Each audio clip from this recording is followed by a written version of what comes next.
We're focusing very much on leaving under World Trade Organization terms. I was in Geneva with the WTO only a couple of weeks ago. It's perfectly possible to do that. It would be very good for our economy. It would be very good for the many and not the few.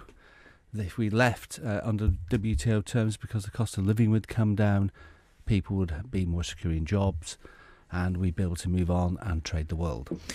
Your view then is that we shouldn't be concentrating on all this effort, trying to do a deal with the Tories on their backbenchers, getting Remainers on side, trying to get something through Parliament. Shouldn't be concentrating on trying to reopen negotiations on that 585-page legally binding withdrawal agreement with the EU, because you think whatever deal they end up with either won't get through Parliament, or whatever deal they end up with won't be better than no deal. Well, it's very late in the day now to actually try and sort out a deal.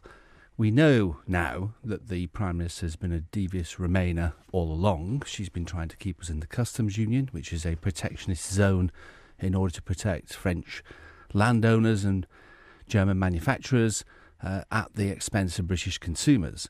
And the fact of the matter is that it would be far better just to simply leave. Obviously, a deal would have been ideal, but we should have started in that position. If the government had started 2 years ago from the position that we would go to WTO trading terms and offer the European Union a free trade arrangement, if they wish to have one, we'd be in a much better place now. But there has been so much resistance, so much lying and attempts to undermine Brexit and reverse it, that we're now in a rather difficult position in terms of renegotiating a deal. Do you think, for instance, things like the Irish backstop are actually in the withdrawal agreement in part to all intents and purposes, keep us in the EU in all but name? Yes, absolutely. I mean, the Prime Minister and her team clearly negotiated our way into that backstop agreement. They wanted that agreement because they wanted to keep us in the customs union.